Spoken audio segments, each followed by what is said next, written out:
ओम नमः शिवाय। हर हर महादेव। आप सभी के दिन शुभ हो। आप सभी को महाशिवरात्रि व्रत की हार्दिक शुभकामनाएं। आज 15 फरवरी दिन रविवार है और फागुन मास कृष्ण पक्ष के चतुर्दशी तिथि है। वैसे तो चतुर्दशी तिथि शाम 5:05 पर शुरू होगी। इससे पहले त्रयोदशी तिथि है, लेकिन आज महाशिवरात्रि का व्रत है। चतुर्दशी तिथि शाम 5:35 पर शुरुआत होगी। आज सुबह सूर्य उदय सुबह 6:59 पर, सूर्य अस्त शाम 6:11 पर होगा। राहु काल शाम 4:54 से शाम 6:18 पर PM रहेगा। आज इस वीडियो में आप सुनेंगे फागुन मास महत्व अध्याय 14। इसी में आप साथ ही सुनेंगे महाशिवरात्रि व्रत की संपूर्ण कथा, शिव चालीसा पाठ और आरती। इससे पहले सुनिए फागुन मास महत्व अध्याय 14 विस्तार पूर्वक। और वीडियो अच्छी लगे तो हर हर महादेव लिखना न भूले। यह दक्ष की 7 कन्याओं का विवाह। दक्ष और वीर्यन के यह देवी शिवा के अवतार। दक्ष द्वारा उनकी स्तुति तथा सती की सतबुद्धि एवं चेष्टाओं का माता पिता का प्रसन्नता ब्रह्मा जी कहते हैं। देवसी इसी समय दक्ष के इस बवाल को जानकर भी यहाँ पहुँचे और पूर्ववर्ता उन्हें शांत करने के लिए सतनान देने लगे। तुम्हारी प्रसन्नता को बढ़ाते हुए मैं दक्ष के साथ तुम्हारा सुंदर स्नेह पूर्व संबंधित स्थापित करती हूँ और हे प्रिय हो, प्रेम से तुम्हें देखकर मैं फिर अपने स्थान पर आ गया हूँ। हे तदानंद, प्रजापति दक्ष ने मेरी अनुनय से अपनी पत्नी के गर्भ में 7 सुंदर कन्याओं को जन्म दिए और असल रहित धर्म इत्यादि के साथ उन सभी को विवाह भी कर दिए। मुनीश्वर, मैं उसी प्रसंग को बड़े प्रेम से कह रहा हूँ, सो सुनो। मुनीश दक्ष ने अपने 10 कन्याओं को विधि पूर्वक धर्म से विवाह कर दिए। 13 कन्याओं को काश्यप मुनि को दे दिए। 27 कन्याओं का विवाह चंद्रमा के साथ कर दिए। भूत बहु पुत्र अंगारा तथा कुश का भी कर दिए। रिष्ट के साथ कर दिए। इन सबों को संतान प्रारायण तीनों लोग में भरे हुए हैं। विस्तार भय से उनका वर्णन नहीं किया जा सकता है। कुछ शिव का या सती का दक्ष ज्येष्ठ पुत्र बताते हैं, दूसरे लोग उन्हें मझली पुत्र कहते हैं तथा कुछ लोग छोटी पुत्री मानते हैं। कल्प भेद यह 3 मत ठीक है। पुत्र और पुत्रियों की उत्पन्न से पश्चात प्रजापति दक्ष ने बड़े प्रेम से माना जगदम्बिका का ध्यान किए, साथ ही गद्य वाणी के प्रेम पूर्वक उनकी स्तुति भी किए। बारंबार अंजलि बंध नमस्कार करके विनती भाव से देवी को मस्तक झुकाते थे। देवी शिवा संतुष्ट हुए। अस्त्र अपने प्राण की पूर्ति के लिए माना गए और यह विचार किए कि अब मैं विचार करके जब जगत दिखा दक्ष ने हृदय में निवास करने लगे। मुनि श्रेष्ठ, उसी समय दक्ष की बड़ी शोभा होने लगी। फिर उत्तम शुभ मुहूर्त देखकर दक्ष अपनी पत्नी का प्रसन्नता पूर्वक गर्भधान किया। फिर श्रद्धालु शिवा दक्ष पत्नी के प्रगट हो गए। तत् उन्हीं अवस्था में वीर्यन की शोभा बढ़ गई और चित्र का अधिक हर्ष हो गया। भगवती शिवा के निवास के प्रसन्नता से वीर्यन महामंगल रुद्रनीय हो गए। दक्ष ने अपने कुल संपत्ति, वेद ज्ञान और हार्दिक उत्साह के अनुसार प्रसन्नता पूर्वक पुण्यवन इत्यादि संस्कार संबंधित श्रेष्ठ किए। संपत्तों की उत्पन्न कर्मों के अनुष्ठान के समय महाउत्सव हुआ। प्रजापति ने ब्राह्मणों को अपनी इच्छा अनुसार दान दिए और हर्षोल्लास के साथ सभी कन्याओं को विवाह कर दक्ष प्रजापति महादेव और माता पार्वती की महादेव के ससुर और माता पार्वती के पिता हुए। दक्ष प्रजापति अभी ये उनको कथा सुनते हैं और कहते हैं। दक्ष प्रजापति और महादेव की सभी को वही माता पार्वती धन संपत्ति की वृद्धि देते हैं। इस अवतार में बिरनीय में देवी का निवास हुआ जानकर श्री विष्णु इत्यादि सभी देवगण बड़ी प्रसन्नता हुई। उन सब ने कहे आकर, हे जगदम्बिके, हे रस्तवन किए और समस्त लोगों का उपकार करने वाली देवी शिवा को बारंबार प्रणाम किए। वे सब देवता प्रसन्न चित्त होकर दक्ष प्रजापति तथा बैरनियों की पूरी प्रशंसा करके अपने स्थान को लौट गए। नारद जब ने महीन बीत गए तब लौकिक गीत निवाह कर 10वें महीने में पूर्व होने पर चंद्रमा इत्यादि ग्रहों को ताराओं को अनुकूलता से युक्त सुख मुहूर्त देवी शिवा शीघ्र ही अपनी माता का सामने प्रकट हुई। उनकी अवतार लेते ही प्रजापति दक्ष बड़े प्रसन्नता हुए और महान तेज से दे दिए माय देवी को उनके मान हुआ विश्व हो गई और साक्षात हुए शिवा देवी मेरी पुत्री के रूप में प्रकट हुई है। उसी समय आकाश में फूलों की वर्षा होने लगी और मेघ जल वर्षा बरसने लगा। मुनि से शिवा के जन्म लेते ही संपूर्ण दिशाओं में तत्काल शक्ति छा गया।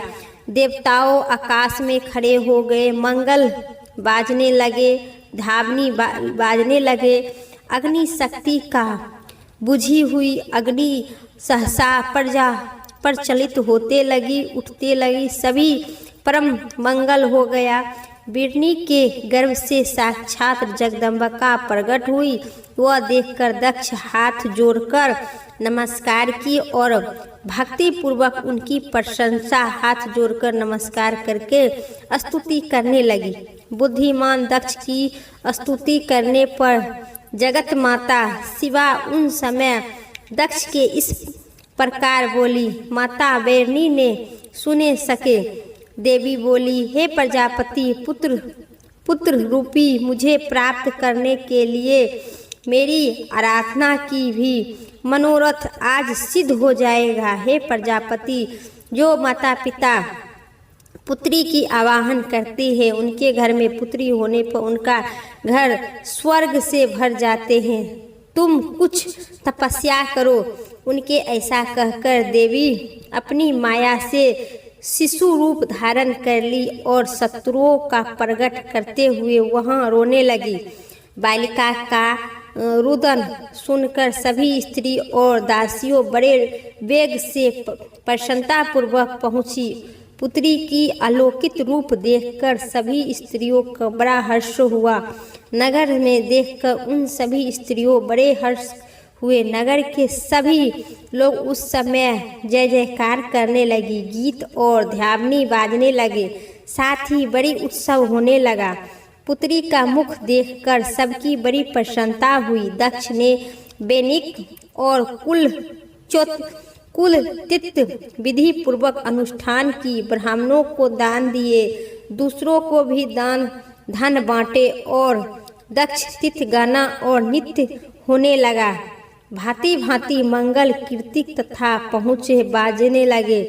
कुछ समय बाद दक्ष ने समस्त शत्रुओं को सता प्रशासित होने लगी। अपनी उस पुत्री का नाम प्रसन्नता पूर्वक उमा रखा तथा आनंद संसार में लोगों की से मंगलदायक तथा विशेष समस्त दुखों को नाश करने वाली बिरनी और महात्मा दक्ष अपनी पुत्री का पालन करने लगे तथा वह शुक्ल पक्ष की चंद्रमा के समान दिन प्रतिदिन बढ़ने लगी। उत्तम गुणों में उसी समय प्रवेश करने लगी।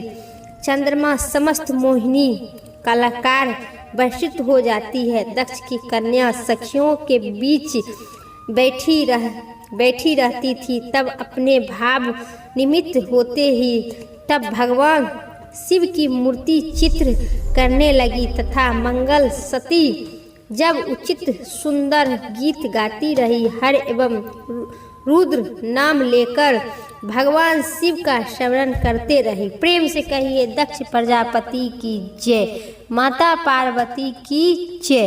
अब सुनिए महाशिवरात्रि की संपूर्ण कथा विस्तार पूर्वक। महाशिवरात्रि व्रत में शिव जी की इस कथा का पाठ करना बेहद शुभ फलदायक माना गया है। शिव पुराण में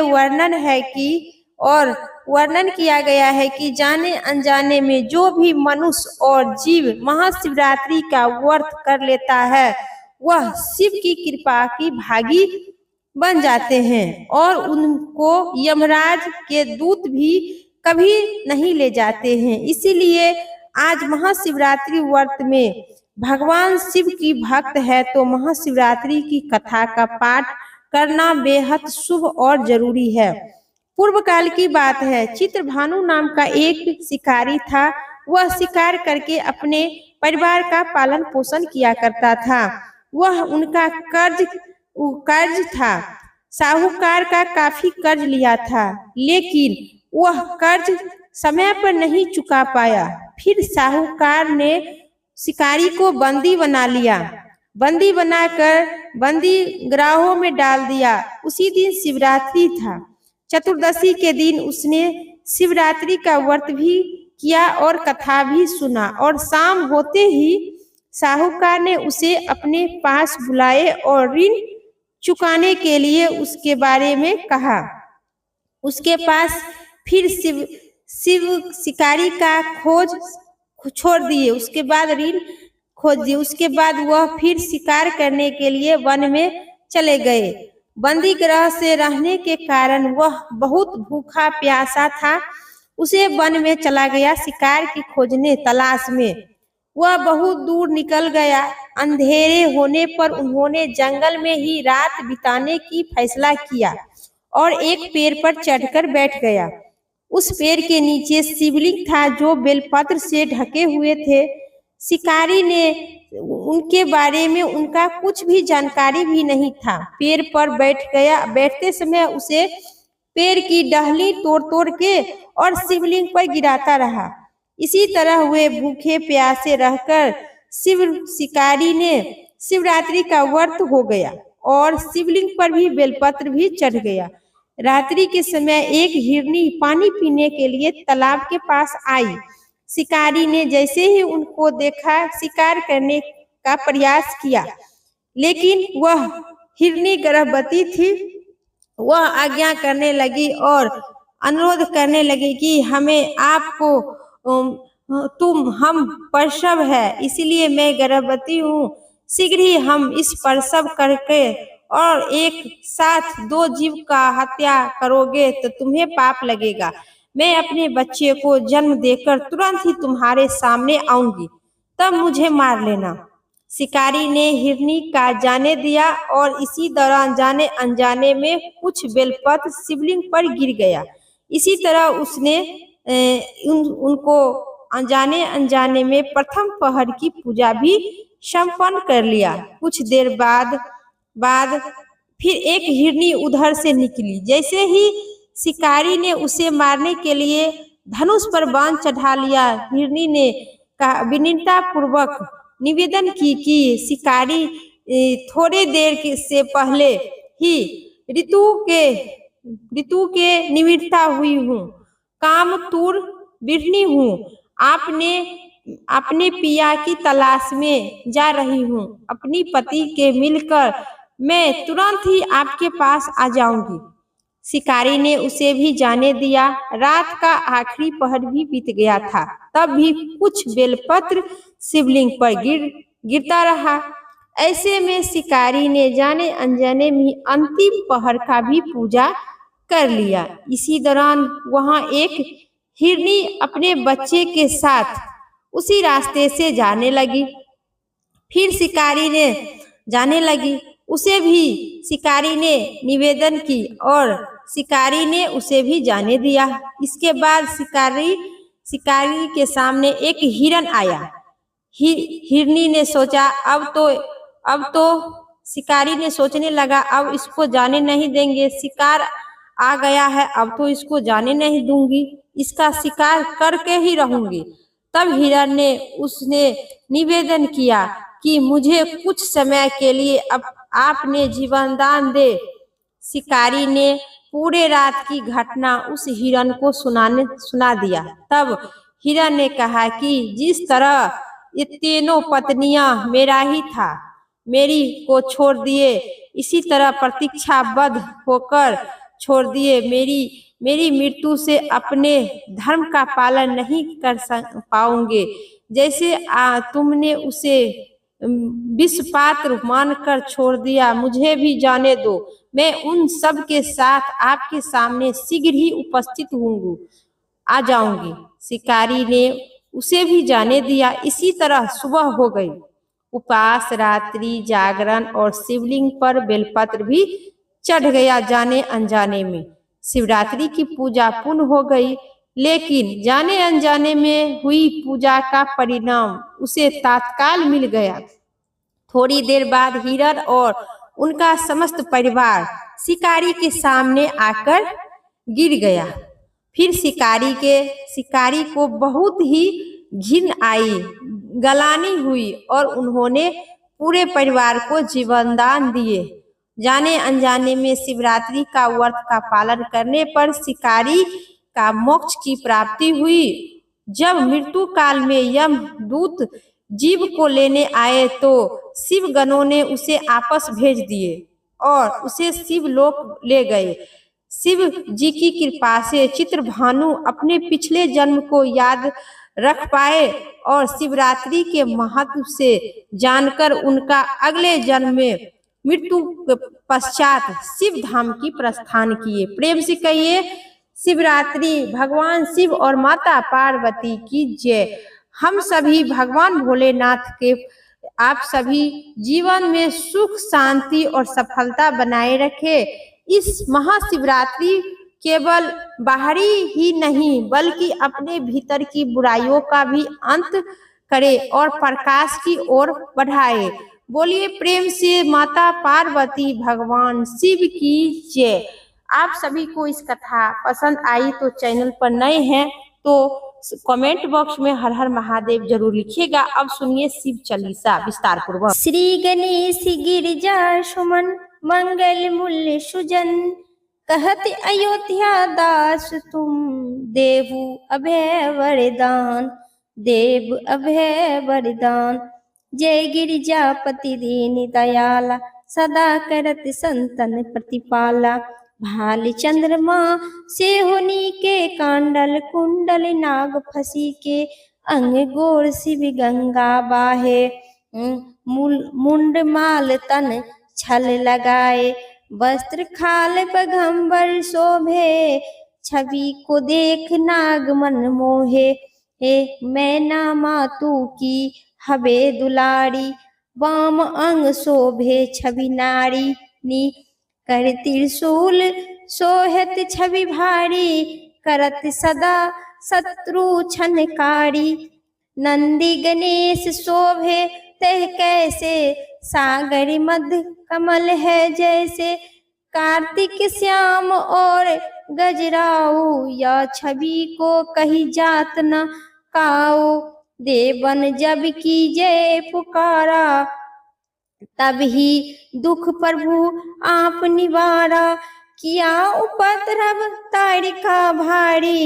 ये देवन सब मिली तुम ही जुआरी, तूहु पांड सटार आप पठाओ। लवनी वेश महामारी गिराओ, आप जलंधर असुर संहारे। सूर्या तुम्हारे विधु संसार, त्रिपुरासुर सन युद्ध मचाए। सभी कृपा कर लीन बचाई, किया तप ही भगीरथ भारी।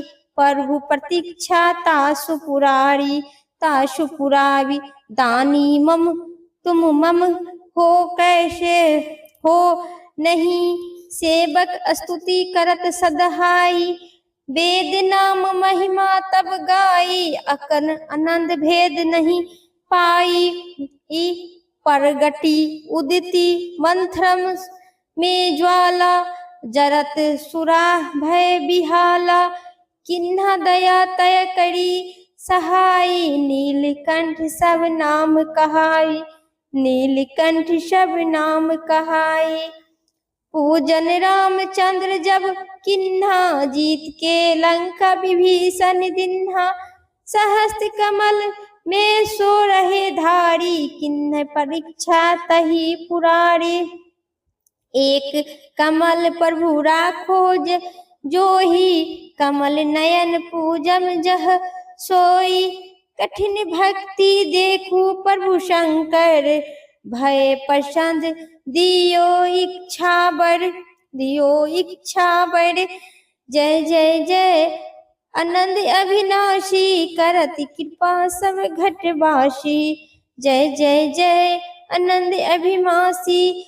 दुष्ट दलन संकल, दुष्ट संकल निति मोहि सताबे, भय रहो मोहिनी चैन न आबे, त्राय त्राय में नाथ पुकारे, एही अवसर मोहि अन्न उबारे। संकट से लो त्रिशूल, शत्रु को मारो, संकट से मोहि अन्न उबारो।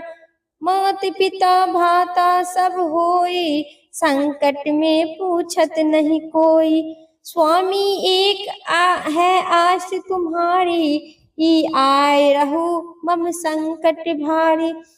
धन निर्धन को देत सदा ही, जो कोई जांचे सो फल पाई, स्तुति के ही विधि करे तुम्हारी, क्षम हो नाथ अब चुकू हमारी।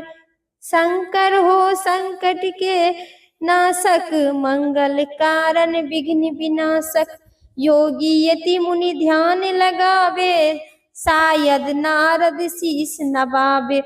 नमो नमो जय नमः शिवाय, नमो नमो जय नमः शिवाय। सुर ब्रह्मादिक पार न पाए, जो यह पाठ करे मन लाए, तो पर होत शंभु सहाय। ऋषियन जो हुई अधिकारी, पाठ करो सो पवनहारी। पुत्रहीन कर इच्छा जोई, निहित शिव प्रसाद तहि मोई।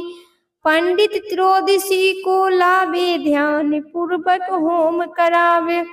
त्रोदशी व्रत करे हमेशा, ताके तन नहीं रहे कलेसा। धूप दीप नवेद चढ़ावे, नमो नमो नमः शिवाय जापे। शंकर सन्मुख पाठ सुनावे, ए जन्म जन्म के ए पाप नसावे। अंत धर्म शिवपुरी में पावे, अंत धर्म शिवपुरी में पावे।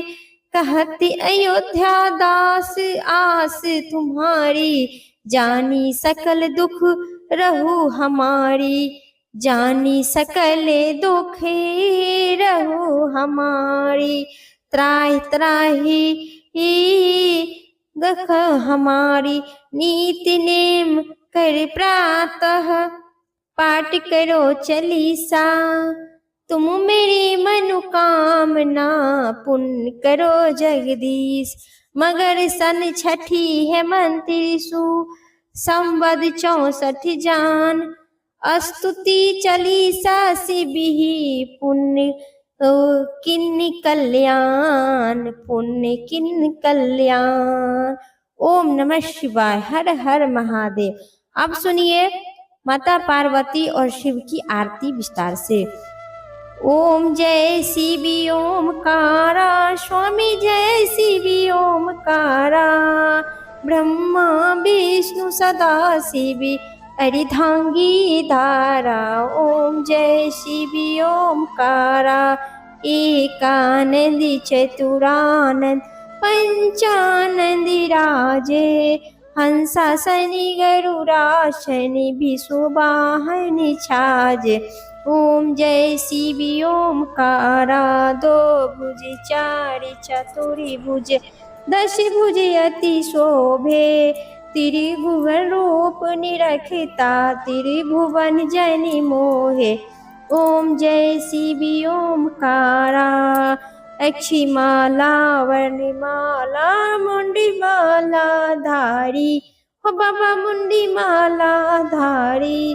त्रिपुरारी संसारी करिमाला धारी।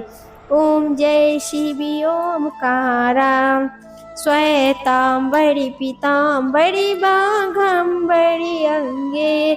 सैनिकाधिकी गरुड़ाधिकी भूतादिकी संगे। ओम जय शिव ओमकारा। करिके मध्य कमंडली चक्री त्रिशूली धरिता। जगी करिता जगी भरिता जगी शास्त्री करिता। ओम जय शिव ओमकारा। ब्रह्मा विष्णु सदा शिव जानती अविवेका। वर्णाक्षर में मध्य तीनों एका।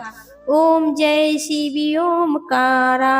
पार्वती शोभे पार्वती शंकर कैलासा। भांग धतूरा के भोजन भस्मे बासा। ओम जय शिव ओमकारा। जटा में गंगा बहती है गले मुंडी माला से। सिनाग लिपटते है ओढ़ती मृगी छाला।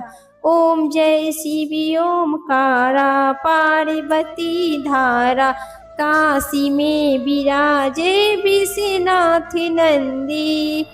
ब्रह्मचारी नीति उठ दर्शनी पार्वती महिमा अति भारी। ओम जय शिव ओमकारा।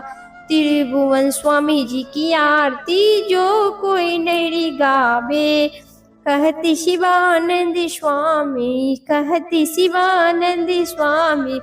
मणिमांछित फल पावे। ओम जय शिव ओमकारा। स्वामी जय ओम जय शिव ओमकारा। स्वामी जय शिव ओमकारा। प्रेम से कहिए माता पार्वती भोले बाबा की जय। ओम नमः शिवाय। संपूर्ण कथा समाप्त हुई। उम्मीद करते हैं आप सभी को इस कथा पसंद आई तो चैनल पर कमेंट बॉक्स में हर हर महादेव जरूर लिखें और चैनल पर नए हैं तो सब्सक्राइब करके बेल आइकन को घंटी जरूर दबाएं। फिर अगली वीडियो लेके आते हैं। तब तक के लिए हर हर महादेव। जय भोलेनाथ।